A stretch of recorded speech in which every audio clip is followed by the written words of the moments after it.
مرتضی سرمدی. داشتن و خواستن بعضی از آدما توی زندگی تاوان داره. تاوانشم حسرت و تنهاییه، اما من هنوزم میگم تاوانشم قشنگه. دیشب که داشتم توی خیابون قدم میزدم 2 نفر رو دیدم که چقدر شبیه ما بودن.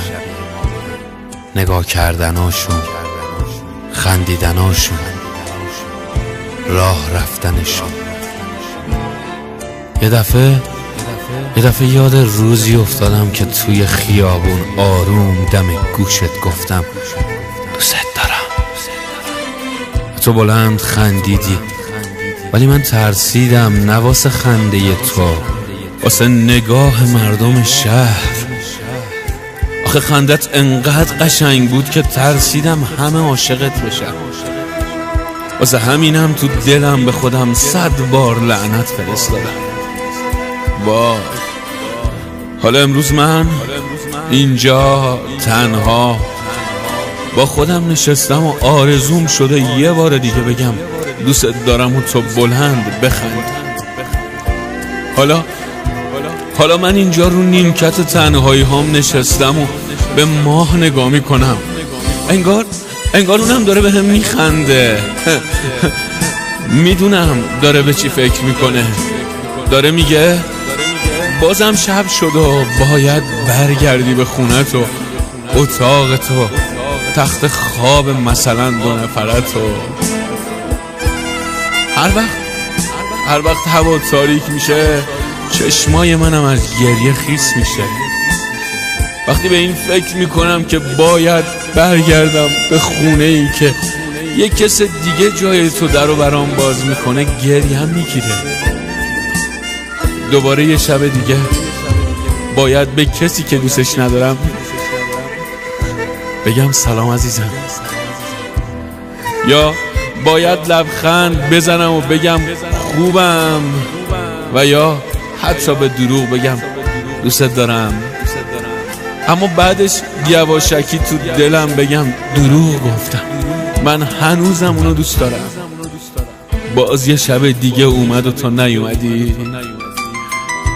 میدونستی اینجا یکی آرزوش جای تو باشه، همونی که تو خونمه و منو خیلی دوست داره اما من دوستش ندارم.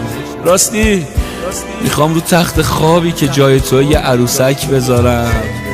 ترجیح میدم جای تو رو به یه عروسک ساکت و بی صدا بدم تا یه آدمی که نمیتونم دوستش داشته باشم. آره، جرأت اینو دارم که هنوزم بگم با تموم بیرحمی و بی‌معرفتیت از همه بیشتر دوستت دارم. یادته یه روز بهم گفتی این آدما یه روز تو رو از من میگیرن؟ منم بهت خندیدم و گفتم اونا فقط یه آدمن برا من، اما تو که میدونستی برام با همه فرق داری، تو که میدونستی کارایی که واسه تو کردم واسه هیچ کس انجام ندادم، تو که میدونستی حاضرم به خاطر تو از همه اون آدمایی که به قول تو من از تو میگیرن بگذرم. حالا بهم بگو تویی که همه اینا رو میدونستی چرا حالا جات کنار من تو این اتاق رو این تخت خالیه؟ نمیدونی چقدر سخته از آدمی که دوستش نداری یه تصویر مجازی بسازی شبیه عشق و مجبور بشی از لبخند ماه تا سلام خورشید کنارش بخوابی. میفهمی چی میگم؟ راستی یادته یه بار داشتم به ماه نگاه میکردم، سرمو چرخوندی طرف خودت و گفتی من ماه تو هم، پس آسمون رو نگاه نکن. از اون روز تا دیشب به خاطر تو هیچ وقت به آسمون و ماهش نگاه نکردم، اما امشب نگاهش میکنم از لج تو. شاید مثل قدیمت حسادت کنی و برگردی. وای، داره امشب تموم میشه، باز منم و یه تخت خواب و یه عروسکی که لااقل مثل مردم این شهر وقتی از تو میگم منو سرزنش نمی کنی. هیچ وقت این عروسک رو از روی تختم بر نمیدارم تا کسی به جای تو اینجا نخوابه.